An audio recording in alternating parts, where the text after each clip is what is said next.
Mr. Lewison. Question 13, sir. Mr. Speaker, the Employment Act provides remedies against two forms of wrongful dismissal.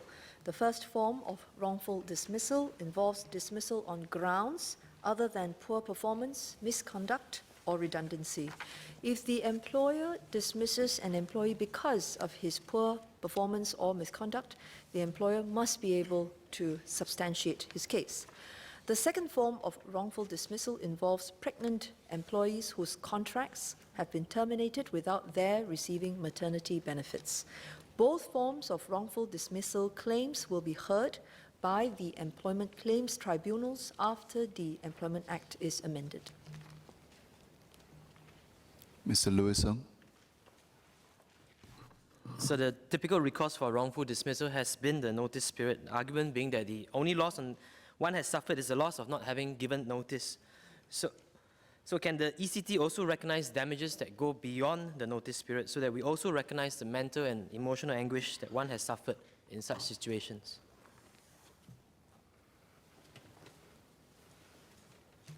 Sir, there are a range of remedies. It really depends on the facts of the case. It depends on whether the employer was able to substantiate the claims. If he's unable to, the employer may be ordered to reinstate the employee to provide compensation. And if the employer does not comply with the order, then he can also be prosecuted. Now, as to what the compensation should include, it is up to the Employment Claims Tribunal to assess, and that would also depend on what was presented to the tribunal by the claimant in terms of the range of losses suffered. Mr. Patrick Day.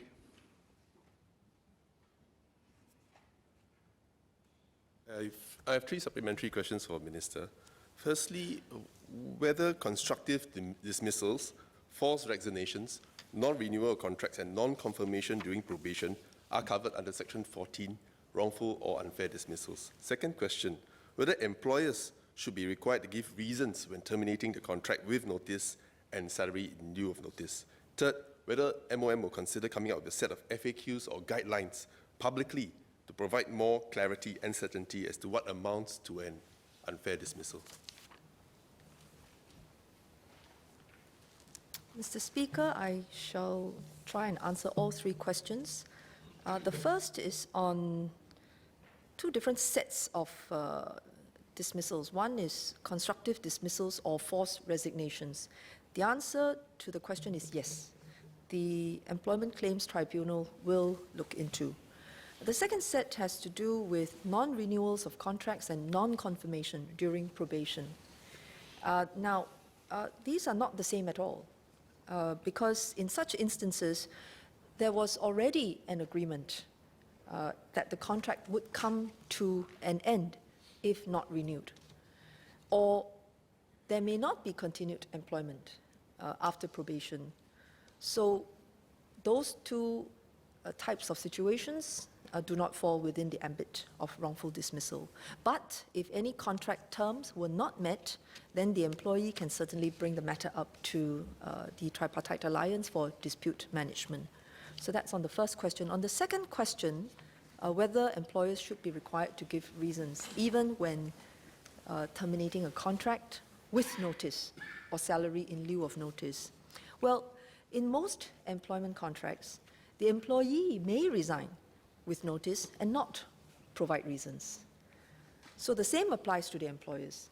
They can also terminate with notice and not provide reasons. But this does not stop the employee from taking up the matter with MOM and in future with the Tripartite Alliance for Dispute Management if other contract terms were not met or if he believed that his dismissal was wrongful in some way.